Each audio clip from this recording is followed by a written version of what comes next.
حضرت موسیٰ علیہ السلام کا صحرا کا سفر۔ حضرت موسیٰ علیہ السلام کا سفر صحرا کے ذریعے اسلامی، عیسائی اور یہودی مذہب میں ایک اہم قصہ ہے جسے ایمان، اطاعت اور الہی رہنمائی کا نمونہ سمجھا جاتا ہے۔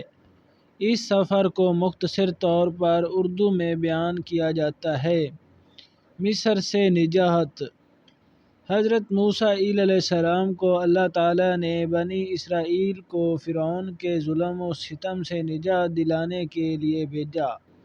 حضرت موسیٰ علیہ السلام نے کئی معجزات دکھائے، جیسے کہ ان کا عصا سانپ بن جاتا اور سمندر کا پھٹنا، لیکن فرعون نے ابتدا میں انکار کر دیا۔ جب حضرت موسیٰ علیہ السلام اور ان کی قوم نے مصر چھوڑا تو اللہ کے حکم سے سمندر دو حصوں میں تقسیم ہو گیا اور ان کے لیے راستہ بنایا، جس سے بنی اسرائیل نے سمندر پار کیا، جبکہ فرعون اور اس کا لشکر ڈوب گیا۔ صحرا میں سفر۔ سمندر عبور کرنے کے بعد حضرت موسیٰ علیہ السلام بنی اسرائیل علیہ السلام کو صحرا کی طرف لے جایا، جہاں انہیں 40 سال گزارنے پڑے۔ یہ سفر کئی مشکلات سے بھرا ہوا تھا، جس کے دوران ان کی قوم کو اللہ کی جانب سے امتحانات دیے گئے۔ اللہ تعالیٰ نے بادلوں کے ذریعے ان کی رہنمائی کی اور رات کو آگ کی روشنی سے ان کا راستہ دکھایا۔ من سلویٰ کا نزول۔ صحرا میں غذا کی کمی کے باعث اللہ تعالیٰ نے آسمان سے من سلویٰ نازل کیا، جو بنی اسرائیل علیہ السلام کے لیے کھانا اور گوشت کا انتظام تھا۔ اس کے باوجود کچھ لوگوں نے اس سے بھی شکایت کی، جس سے حضرت موسیٰ علیہ السلام کو دکھ پہنچا۔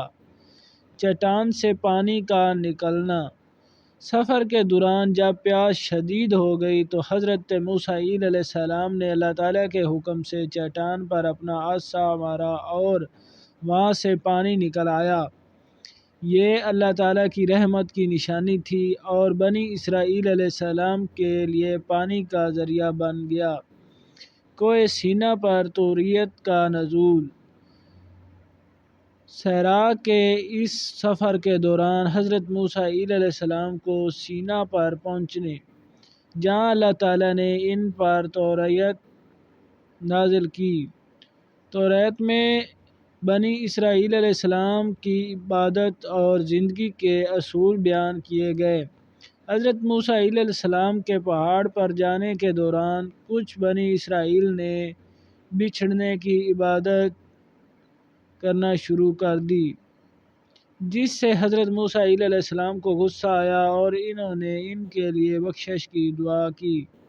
وعدہ شدہ زمین کا امتحان۔ سفر کا اصل مقصد بنی اسرائیل علیہ السلام کو وعدہ شدہ زمین میں لے جانا تھا۔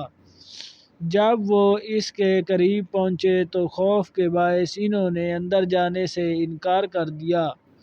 اس کے نتیجے میں اللہ تعالیٰ نے ان کے لیے 40 سال کے صحرا میں سرگردانی کا حکم دیا اور وعدہ کیا کہ صرف نئی نسل ہی وعدہ شدہ زمین میں داخل ہوگی۔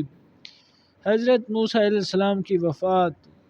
حضرت موسیٰ علیہ السلام کا سفر اس وقت اختتام کو پہنچا جب وہ وعدہ شدہ زمین کے قریب پہنچے تھے۔ اللہ تعالیٰ نے انہیں دور سے اس زمین کا نظارہ کروایا، لیکن داخل ہونے کی اجازت نہیں دی۔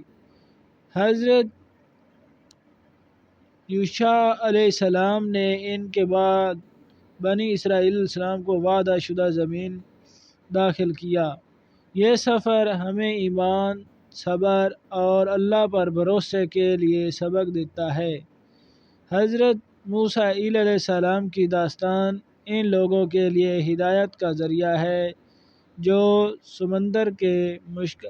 زندگی کی مشکلات میں ثابت قدم رہنے کی کوشش کرتے ہیں۔